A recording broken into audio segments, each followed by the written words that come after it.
Welcome to Slayer the Alchemist, where we discuss all things heavy metal and hard rock. And on today's episode, I have a special guest with me. Butch is back.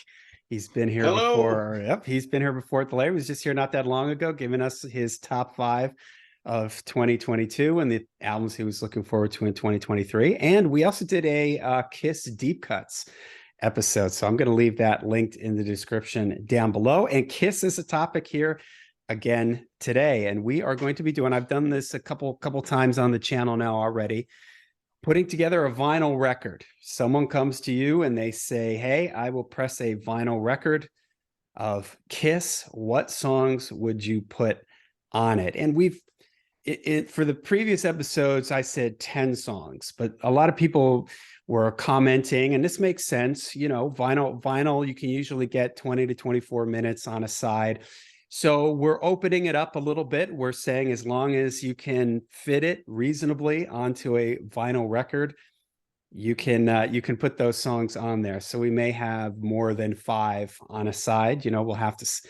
We'll have to see what Butch's picks are. So, and you know, people may say, well, is this your 10 favorite? Isn't this just your 10 favorite Kiss songs or 12 favorite Kiss songs? However many songs you can get on the record.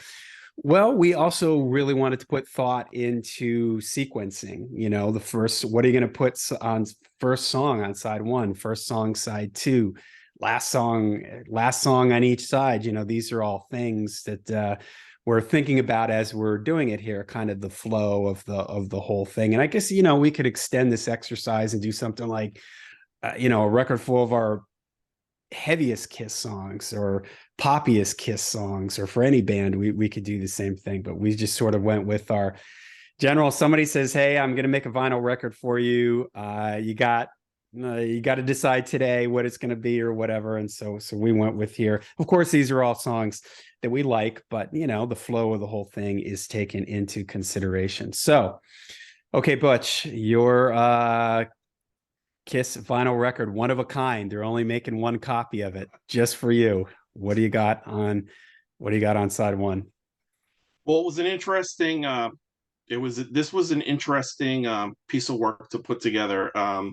And when I got to the end of it, I was actually surprised at a couple things, and we could talk about that later. But the first side. So you know, I ended up honestly I ended up with what my favorite. These are mostly like my favorite Kiss songs. Like if someone, like you were saying, like if I wanted to hear all the stuff I really love all in one place, on one record, this is pretty much what it would distill down to. And some of it's hits and some of it isn't. And so I started with the greatest opener of maybe all time, which is Detroit Rock City, off Destroyer.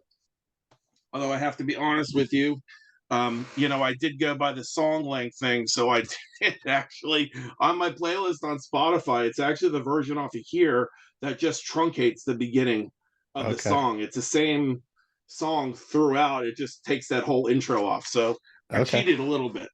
But It Detroit just Rock City starts. first. It just starts with the da da da da da. Is that Well, where it it starts. You starts? can hear a little bit of the motor, and then into Okay. the da da da da da. Okay. So I've never heard that version. No. to me, the greatest Kiss song of all time and a perfect opener. I mean, there's lots of great opening songs on the records, but to me, that's like the one that to kick off any record, any Kiss record with that is the way to go, as far as I'm concerned. So from there, we keep the energy up, and I go into "I Stole Your Love" from the Love Gun record. It was you know, uh, great kind of up tempo song. This was also like a great concert opener. Yeah. When they did the tour for the Love Gun record. I just love the song all around. That and Love Gun off this record are so high energy, and the vocal lines they're so melodic and just a great song. Um, then then we're going to a Gene song after 2 Paul songs, and this is an underrated song, and we probably talked about this on when we did like underrated Kiss tracks, but I'm going with Naked City Okay. off Kiss Unmasked. A real moody kind of mid tempo to Gene song. Real melodic, for him. Fantastic chorus on this song. Just great all around. Like I feel like in a different time or place, like it could have been a hit. They didn't push it. They never played this song live. But it's a fantastic song, and there's other artists that have covered it over the years. Jorn Land did a really good version of it, so I went with take the pace down just a little bit, but still melodic, and we'll go to Gene's voice for Naked City for song 3, and then from there, another underrated should have been a single song from 1983's Lick It Up, and this is my Japanese edition of Oh wow. the release. It just has a wraparound cover on it. This is Oh, okay. the classic covers underneath it. But from this album, Paul Stanley's "A Million to One." I mean, I think it's a song that like Kiss fans, most Kiss fans that talk to are pretty much unanimous that this song should have been a single from this record, but they never put it out, and it's one of Paul's very best songs. Probably a top 5 Paul Stanley song, like super melodic, and I've always loved that song. As much as I like the whole record, but really that song just really stands out for me. And then from there, we'll go back to this album. And at the time, I mean, some of the tracks they caught from here were songs Between the Elder and Creatures of the Night. This was just a compilation released only in a couple markets. And, they did a 4 new songs on here to, trying to get back into the rock and metal kind of vibe. There's a song on here called Nowhere to Run that, I think it shows you where Paul was heading at the time, like more melodic metal kind of thing. It's real melodic, kind of upbeat. But the verse is I don't know, just it's super catchy. The chorus is great. Like again, like you almost wish they would have kept the song for Creatures of the Night, or it would have fit in there, or on the Lick It Up, or even Animalize records, instead of using that, or a song like I'm a Legend Tonight's another great one on here. But they put it out on here, and it's turned up in a couple other places, comps, and it's on the box set for Creatures that's out now. So Nowhere to Run from this album, fantastic song. Nice. And then I close out my first side with another great Paul song. You're starting to see the trend here. And we'll go back to 1976. This is probably the first Kiss song I ever heard. I've told this story a million times, but it made my buddy and I laugh to no end at 5 years old to hear Paul Stanley stutter "I Want You." Just the way he did it was just funny. That babe. So from Rock and Roll Over, the opening track, "I Want You," it kind of like, let's take our record down just a little bit, but it brings it up on the choruses, and I feel like it's a powerful way to end the first side. And if you look here, you can see over here somewhere, this is a version. It was a club version of the record. Oh yeah. And, there's a little blue teardrop there. So this is kind of like little collector's thing. Yeah. A little collector's version. I've heard of the that. cover. Yeah. So my first side was Detroit Rock City, I Stole Your Love, Naked City, A Million to One, Nowhere to Run, and I Want You. Nice. On that Killers compilation, is that Ace on guitar there, or is that Vinnie Vincent? I know Ace is on the cover, but who played guitar on it? I don't know who plays guitar on. I guess I have to look up the liner notes. They've got Ace on the cover, of course. They did it with Creatures too. I'm pretty sure Bob Kulick was the guitar player on all 4 of the new songs on here. Yeah, maybe. This, it makes sense to have Ace on the front just because this is all like, it's Cold Gin, Love Gun, Shout It Out Loud. But Bob played on those new songs on here, and then Creatures had a multitude of guitar players. Yeah. Yeah, that's an awesome first side. I knew this was going to be a challenge for you because you're a huge Kiss fan, and I'm a Kiss fan too, but I kind of have, I think people misunderstand me sometimes that I'm not a Kiss fan. It's just that I kind of have this somewhat difficult relationship with Kiss. It's like, and maybe that's a topic for another video. But like most people my our age, I mean, they were the first band that I was aware of, and I have a video on my channel. I don't know if you've ever seen this video. I did it way early on in the channel, and I talk about uh, my experience with Kiss when I was younger, and I'll leave it linked in the description down below. Awesome. But to summarize, when I was young, there was a kid that lived next door to me that was a classic 70s teenager, you know, bell bottoms, long hair. And he used to play drums, and his room was in the basement of his parents' house. So there was a window to his room that was on ground level outside, and he would sit and just crank up Kiss albums and just sit there and play drums along to Kiss records, and all the kids would come in their big wheels and stuff like that. And so there'd be like 25, 30 kids sitting outside his window listening to him play Kiss. And because he was my neighbor, my mom would sometimes go over their house, and you can hear the rest of the story in the video. But I snuck downstairs into his bedroom one time when my mom was talking to his mom, and his room was just, you know, 70s teenager, you know, on overload. So The rock those are and my roll memories of lair. Kiss. And yeah, it was crazy. It was awesome. And so the first thing I ever, first piece of music I ever bought with my own money was Kiss 7-inch single. It had Dr. Love on one side, and I don't remember what was on the other side, but you know, it was something.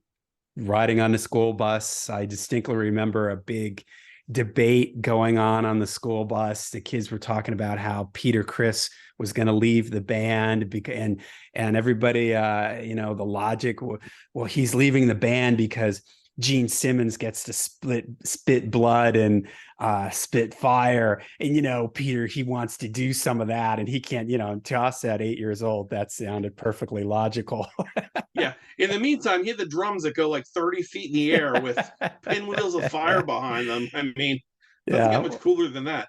Yeah, well, you know, and when you're younger, this is obviously way before, you know, MTV or anything like that, and you just never it was such a unique thing to, you didn't see that much of them. And only being 8 years old, I only sort of saw, I had an uncle that was only 10 years older than me.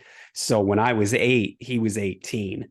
And so in 70, he was also a Kiss fan. So he had all the records. And when I would go visit him, I would listen to his Kiss records, and he had some magazines and stuff like that. And I would, you know, look at the pictures of him from there. But back then, you know, your imagination really had to run wild with stuff. So, Seriously. all right, my side one now. Uh, I agree with you about Detroit Rock City, but I'm sort of burnt out on Detroit Rock City. And it was initially on my list, but then I was kind of like, you know, I'm kind of a little burnt out on that song. But I agree with you that it is like the ultimate Kiss concert opener. But I didn't go with that. I went with Shout It Out Loud.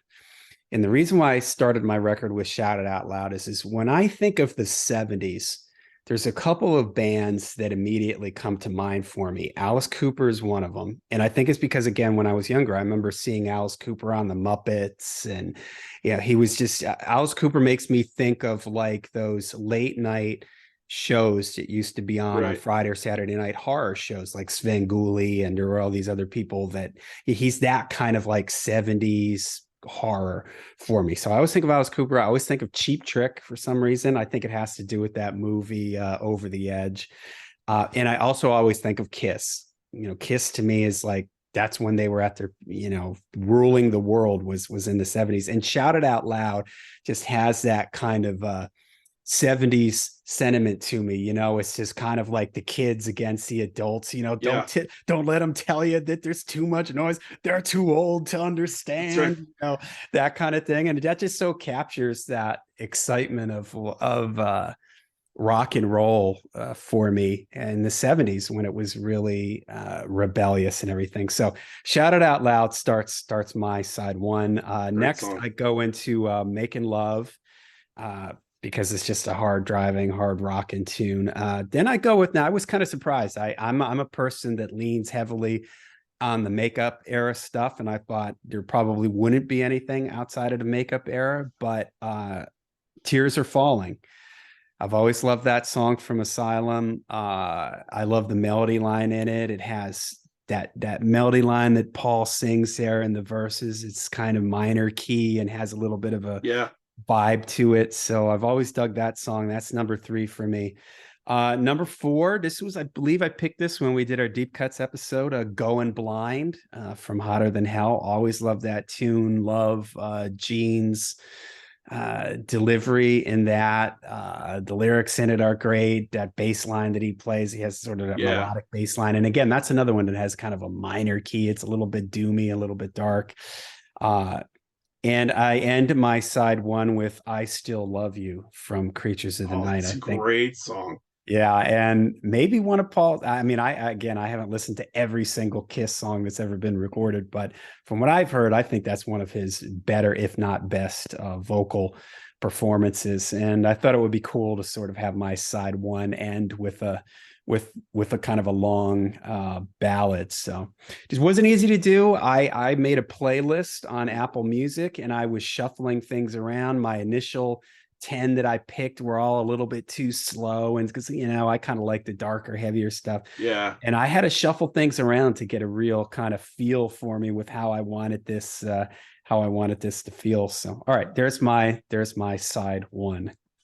Great picks there. A couple of those like were pretty close to making mine. Tears Are Falling was in a couple of iterations of my record, and it I think that might be one of the best singles they did in the 80s. Like, I'm still Yeah. in shock that it wasn't bigger than it was. I don't know, there was just something about, even though when they had great singles, that they just couldn't get them quite over the top.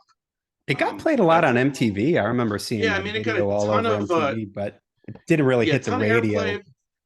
Yeah, it was weird. Like, it just didn't. I don't think it charted any higher than in the 60s. Oh, really? Wow. Just weird for that, but it did get played a ton on MTV. So, and that was almost as important as um Radio at that point. radio Yeah. play at the time. So yeah, and I Still Love You was fantastic, and especially the live versions of that song. I mean, the some of the best vocal performances I've ever heard have been versions of Paul Stanley singing that song live. So great picks. Yeah. And the drums, I mean, the drum sound on that whole album It's is huge. is huge. Yeah. And in that particular one too, when he's just playing really, the big hits and everything, it just because the song it's a ballad and it's pretty open, the drums just sort of reverberate, and it just I love the mix on that whole record. I think that whole record sounds fantastic. So Yeah, all right, real majestic sounding. So speaking of Creatures of the Night, your side too. my side 2 starts with a fast song, but it's not the title track. There's a song on this record. This is that new the 3 Okay. LP version of it. It's got some demos and live tracks and stuff, but God, I love this record to death. Last song, side 1, Danger. Um, Mm-hmm. Fast song. Um, Again, like, Paul's vocals on it are fantastic. Um, I just have always loved it since I first heard it. There's a real drama to it. I think, and an urgency to the song. I would have loved to have heard this song live. But yeah, Danger. I mean, maybe one of their most metal, for the time Yeah. kind of songs. Heavy and melodic at the same time. Really great song. That's my. If I want to start the record, that side 2 with something, kind of a banger. So we'll go with that. And then shifting gears a little bit, I had to get something from Ace on here, and I went with Rocket Ride from Alive 2. It's always been my favorite Ace song, and it's my favorite Ace song, period. But as far as Kiss songs went, especially, Rocket Ride's I always liked it better than I love Shock Me, but I like Rocket Ride just that Yeah. much better. So I thought it'd be a cool way to go from a faster tune into Rocket Ride's got some really cool. It's deceptively heavy. I think the song, like, it's got some really good, like, Oh yeah. riffing in it, and Ace's, it just fits the whole character. When I was a kid, I loved Ace. Like, I was Mm-hmm. fascinated by by the makeup. You know, when I first heard them, obviously I never heard anything that he had sung, but just the imagery of him, like starting with Rock and Roll Over with the lasers coming out of his eyes, and um, I was fascinated with him, and it just suits the whole spaceman kind of thing that he has going on. And I know he initially presented the song to the band for Love Gun, and they like Shock Me Better. So what do you know? At least it ended up on here, and that's my second song on side two. Um, from there, this is a song that when I was a kid, like I appreciated it, but not as much as I got older. This album I started to appreciate this record a lot more. And especially this song, which has one of Ace's best guitar solos on it, and is one of their heaviest songs for sure, and that's "Strange Ways" Oh yeah, yeah, yeah. from Hotter Than Hell. Um, like I said, like when I was growing up, in the '80s, like I liked this record because I loved everything Kiss, but it was kind of like one of those ones that I'd listen to, and a couple things stuck out. Parasite was huge for me, and always love the title track, especially the middle piece in it. But Hmm. Strange Ways over the years, wow. I mean, what a great doomy, moody Yeah, kind of song. And again, like, Going Blind and Strange Ways, probably the two greatest Ace Frehley guitar solos on one record. I mean, just yeah. a fantastic song. So we're shifting down from the up tempo to like a doomier kind of rocker there. Peter Criss on vocals sounding raspy and awesome like he did back in the day. Um, so from there, we're getting right back into the up tempo, and I went with the live version of it because it's to me the definitive version of this song, and it's "Come On and Love Me" Mm. from this right now. Actually, all the songs on here are the definitive versions of the songs I think from those records. I mean, Yeah, the energy's captured here.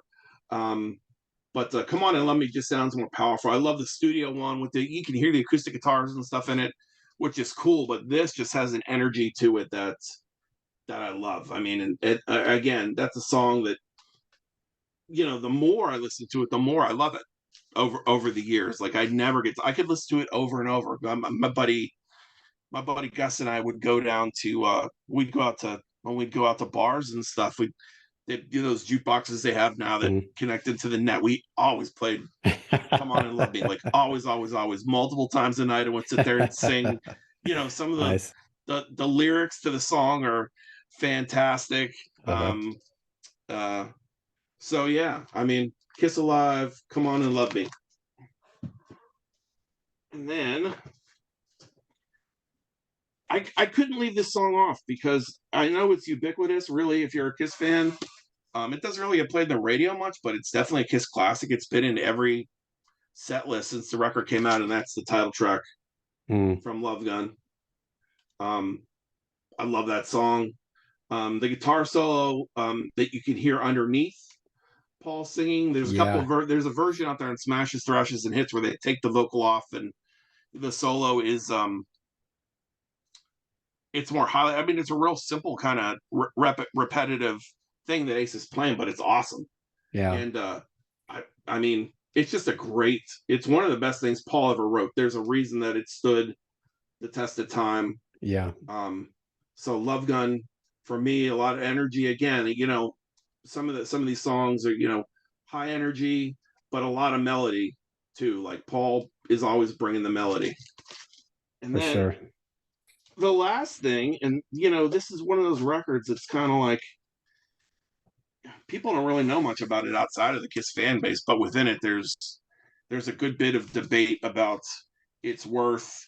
Um, but from the Sonic Boom record, Mm. and actually, I wish this was an official one. This is a an unofficial copy, but it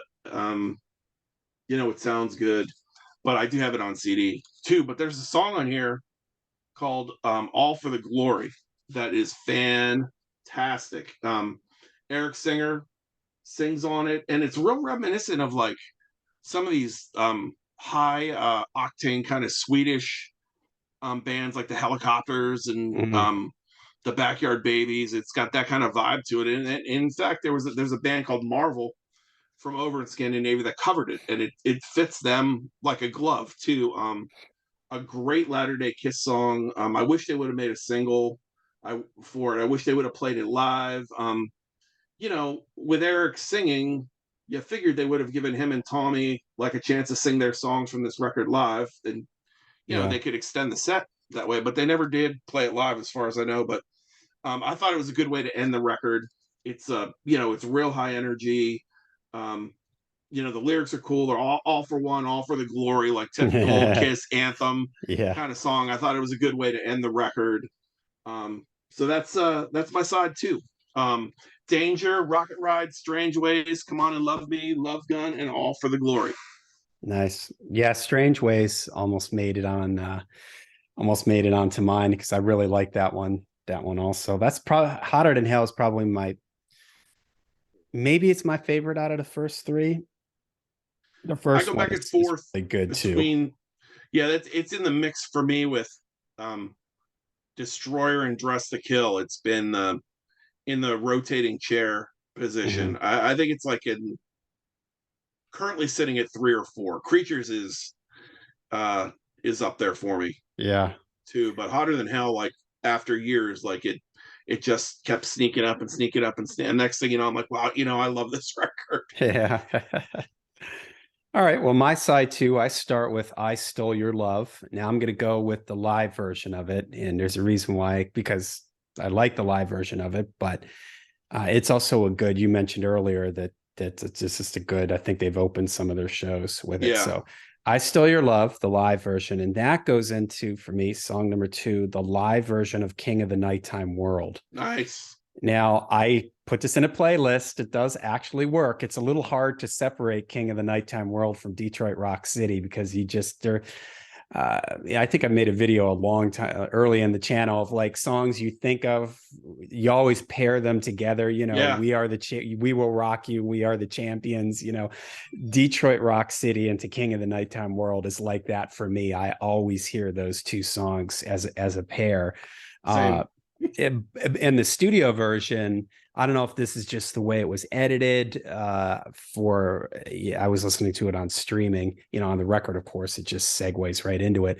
But on streaming, if you just start on King of the Nighttime World, you hear the crash sound, and then it goes into King of the Nighttime World. So coming from the studio, if I did the studio version of I Stole Your Love into the studio version of King of the Night, it just sounded weird because of that Yeah, crashing noise, found out of place. But the live version, it worked. So those are my first two. Number 3, like you, I got to put an Ace song on here. So I also picked Rocket Ride. I've always loved that side 4 of Alive 2, Larger Than Life. That almost made my list. I think that was one same. of my deep cut picks. I love the groove in that. I love Gene's delivery, but Rocket Ride, you're right. It's the ultimate Ace song. The innuendos and everything, the spaceman thing, rocket ship, and the play on words and everything. I mean, it's all perfect. The guitar sounds great. It's just a driving, hard rocking tune. Okay, number 4 for me, maybe a little bit of a surprise, maybe Thrills in the Night from Animalize. Killer. Yeah, I love the groove on this song.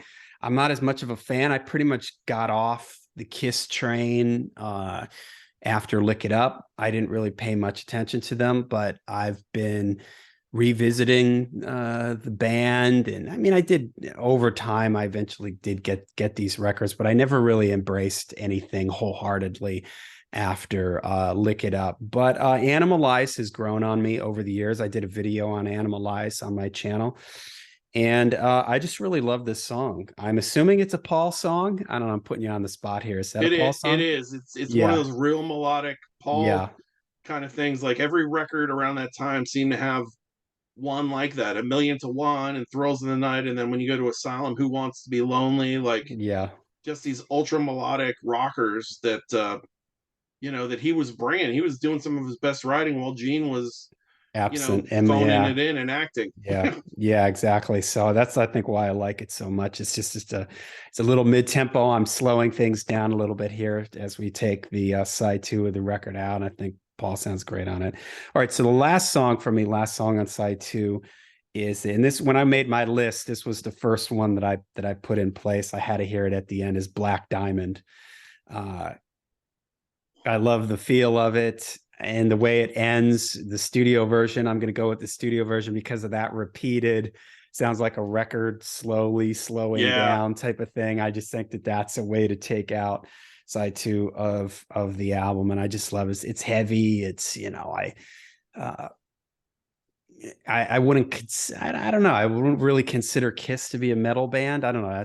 That's a tough call, but this phase of the band and like this particular song, I just think is one of their heavier tunes, and I've always loved it. So I end my record with Black Diamond. that's great. Like you said, the end of that, I always love the way that it ends on the studio record with that slowing down, and it's Yeah. almost like when I was a kid, it was like listening to monsters or something in the Yeah. background. It was like, you know, the lyrically, it's not, you know, it's not evil or anything like that, Right. but just some of the sounds on it are Yeah. dark and just so heavy. Like, Uh, just I love that song. That almost made my list too. yeah. All right. Well, there you go. This wasn't an easy task. It's always challenging to try to get these songs onto a vinyl record. So everybody out there, let us know what you think of our picks. Let us know what your picks would be. We're before this, I was saying 10 songs, but now we're sort of, a lot of people left comments and saying, hey, you know, you can get 22 to 24 minutes on a vinyl. All right. So if you can squeeze it in, like Butch did here, his sides all came in 24 minutes or under.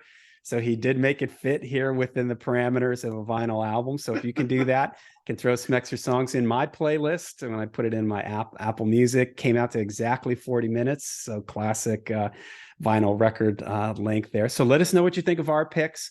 Let us know what some of your picks would be for that one special, one of a kind, limited edition vinyl record that only you have.